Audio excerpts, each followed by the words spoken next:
Hello. There is something that I would like to talk about, a topic that I hold quite dear to me, for which I spend time in reflection. It is the topic of rejection, that state of not being accepted. I am quite certain that we all go through different seasons in our lives. A time for play, a time for work, a time for feast, a time for drought, a time for wins, and a time for losses.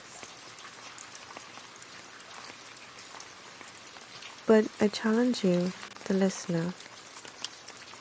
What happens when we enter the season of drought? When we enter times when all that we receive are losses? For some, we go through months of the season. For others, 1 to 2 years.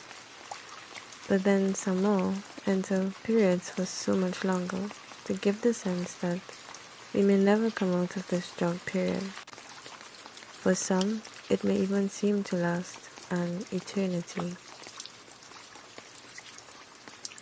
This is the type of rejection that I am referring to, the serial case of rejection. The season that may seem to endure for all eternity. This can be quite a challenge, for sometimes we think that we sprint when in reality we are running an entire marathon. So, where exactly do we get the energy to propel us forward when everything seems to be pulling us in the completely opposite direction? Indeed, it can be quite the challenge. All sorts of thoughts may run through your mind. What is wrong with me? Why me? I must be totally weird. And on it goes.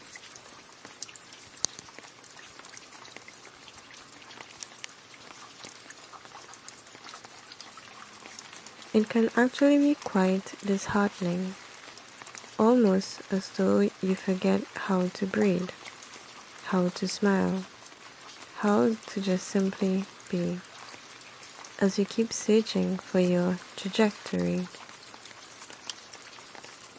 You sink deeper into a mystical reality that you cannot tangibly identify with, fighting against the wind, sailing against the tides of life, sailing against the tides of time, mostly happening when we are trying to find our way. Most times, this path isn't readily handed to us, and once on the path, at the beginning, we are met with loads of resistance, which tries to convince us that we are making all the wrong turns in life. And that gives us the sensation that we may be actually wasting our time and use of resources. But this case of serial rejection may become our biggest teacher and compass that may help you to navigate the path as you move along.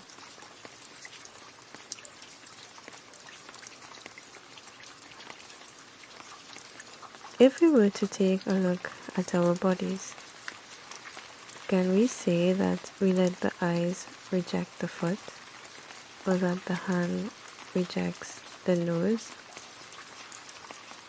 These parts are all very different and unique in their own way, yet all fit perfectly on the body as God created them.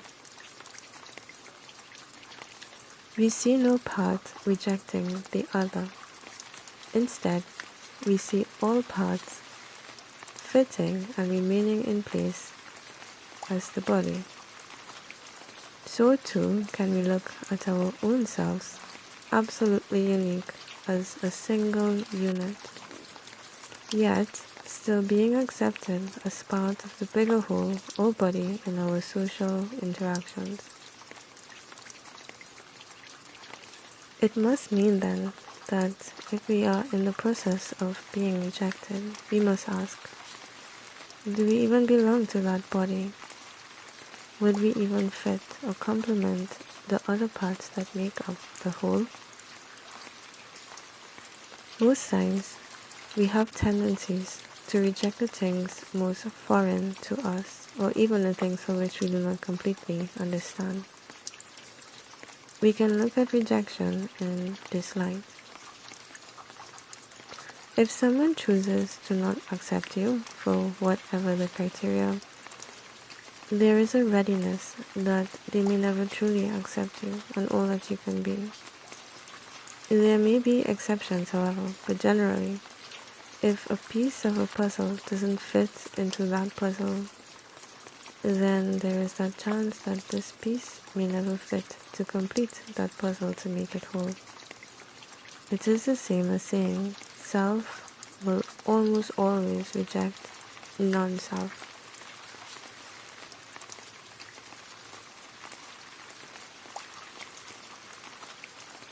This may be one of the greatest obstacles to overcome. Emotion helps to color and blur the essence of the messages that we may receive from a person or situation. We begin to filter and receive a perception of what we think we hear, but we may not be actually listening. We are human. We also have feelings, so it is very natural to go through the emotional hurdles while being confronted with a rejecting process or receiving a failing outcome. But the very fact that we go through this feeling, this emotion, it is probably one of the most beautiful aspects of life, to feel. We feel. What is important to note, however, is how we learn to manage these feelings. So, rejection invites the opportunity for you to actually train your sense of emotion, to discipline the mind and to step in spirit so that we learn, we grow, and build on emotional maturity.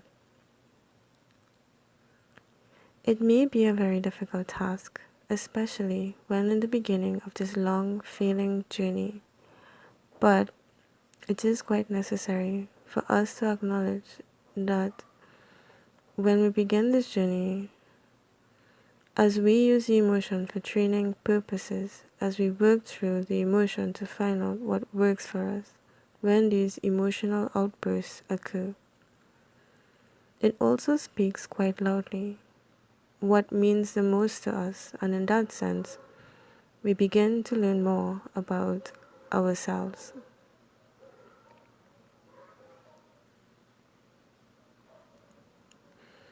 A point will most likely be reached when you just had enough. That is, if you were running this track for ages. Your senses will get the best of you. You grow tired and weary, and you really run out of places to turn. Everyone is fed up of listening to your stories, to your cries, your eternal worries. You are even tired of retelling old tales. Yet still, you are left alone in isolation and in a great deal of confusion.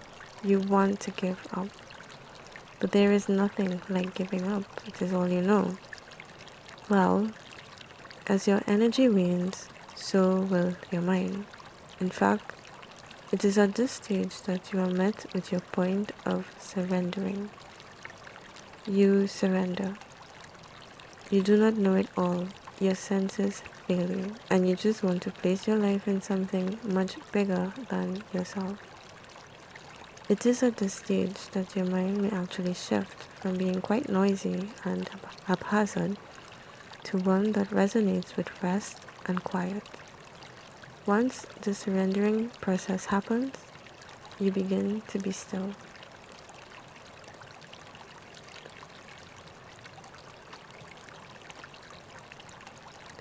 Indeed, your mind becomes still.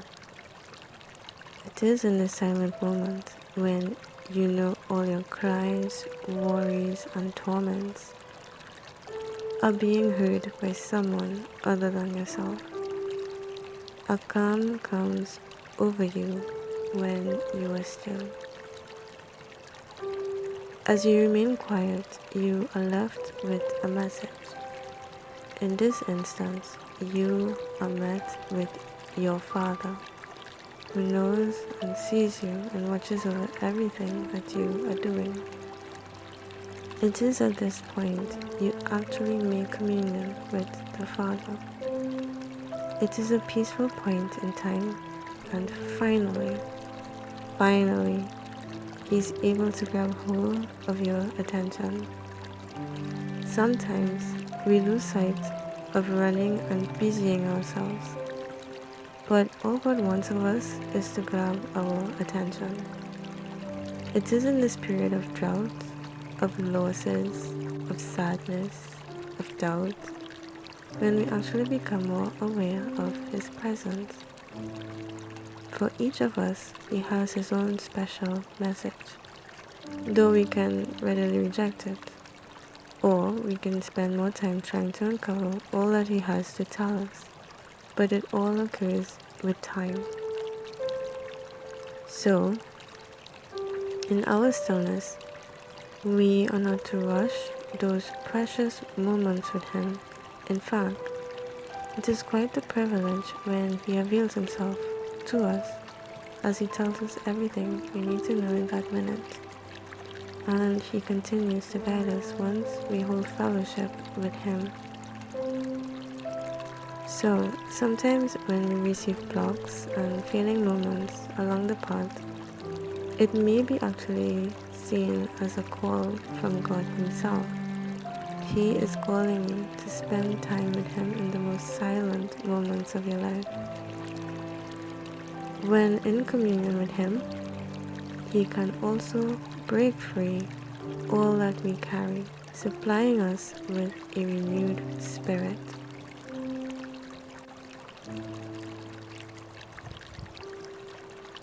There are benefits that come with failing moments, if only we remain attentive and learn to work through the mistakes.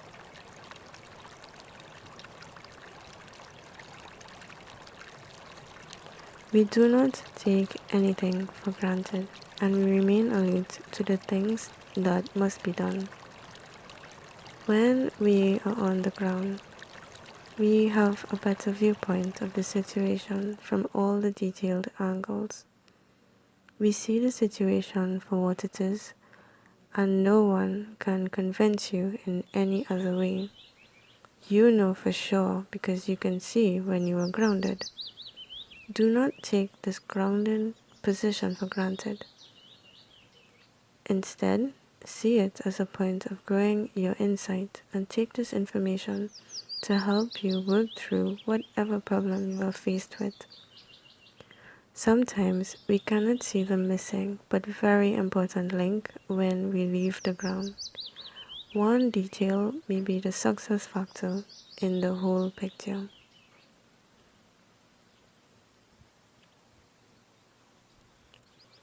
When we fail, we actually tried. It means instead of using failure, we can say we are going through a trial.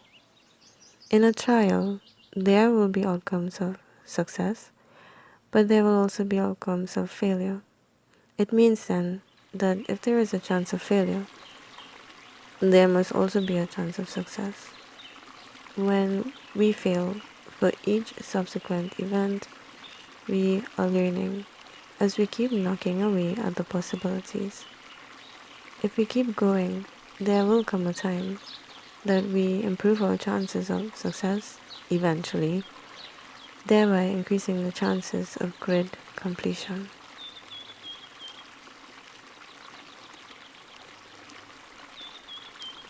Rejection helps us to learn to see the other side of a situation. Sometimes all we know is what we have been exposed to. But when we fail at something or receive a rejecting message, it somehow helps to open our eyes more, to learn new concepts and different ways of doing something. We become engrossed in activities that help us to grow further in understanding why a particular thing is that way. It forces us even to look at our own selves and identify within us our limiting beliefs. It pushes us to interact in a much deeper way with the outer world.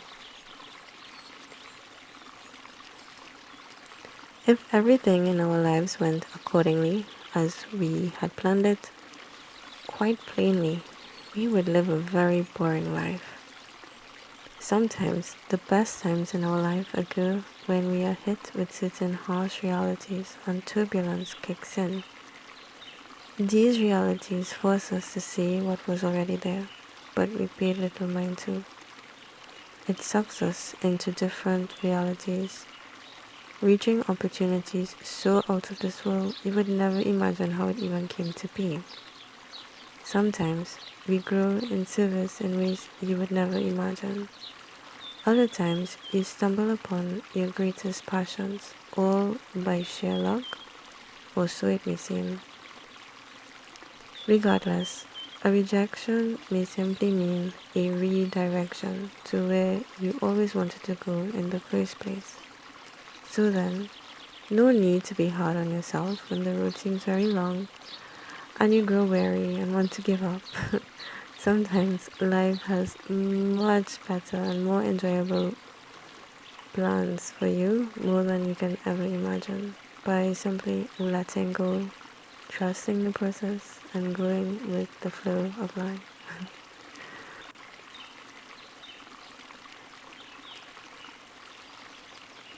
Congratulations, you failed.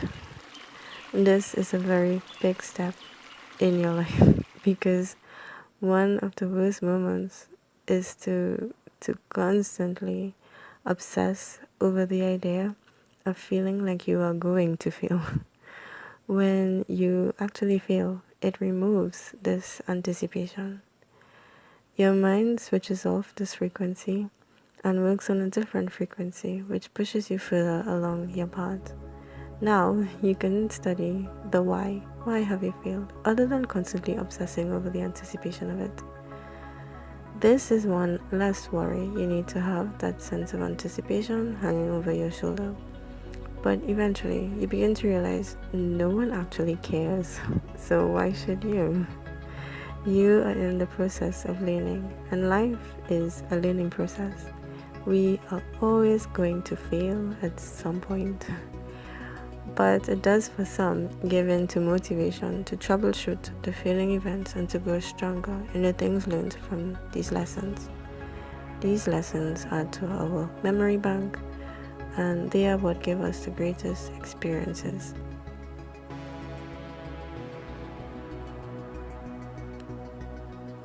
When everything is collapsing right in front of you, nonchalant you remain. For the outside noises grow silent as you begin to draw within. You start to ask more questions. Questions about life. Questions about the meaning of life. You may begin to question your own identity and where exactly you may fit in this world. All the external rumblings of this life simply have no impact on you. For you see life as more than the everyday worries of this world. You know that you will one day die, so then you may ask, what can I leave behind? What track can I create? When you are being rejected for such a long time, you have no other choice but to create your own track. You no longer seek validation from the outer world, and you have no other choice but to build that validation from within. But you are not alone, for the Lord is with you, if only you surrender to the process. His Holy Spirit will guide you along that set path. As you crawl in this path, you learn Him, you learn about Him, you learn to listen to His voice, you learn about you. As you are traversing, you realize that you begin to identify those parts in you that made you different, to not be accepted in the first place. I implore you, do not be the echo of what the world says you are, a reject. Instead, embrace what the world does not want to hear or see or even receive. This is your gift, and the Lord has seeded this in you from since the beginning of time. Instead of burying what you think is your weakness, use it as your strength. Your strength pulses through you as Christ is in you, and He is your strength, an enduring source of life.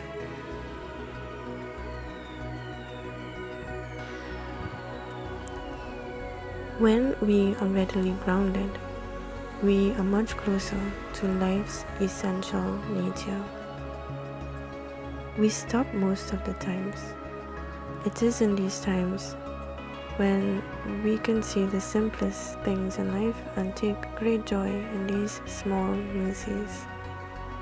We grow mindful to the things around that we would not readily pay much mind to, and appreciate the company that we keep.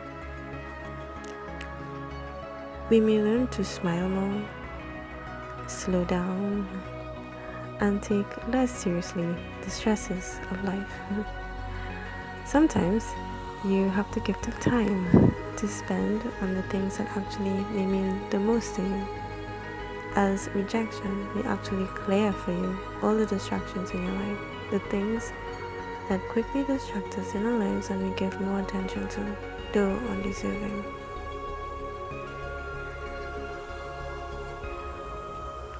Serial rejections may be quite the struggle. It may take you to some of the worst places, yet it may take you to some of your greatest destinations.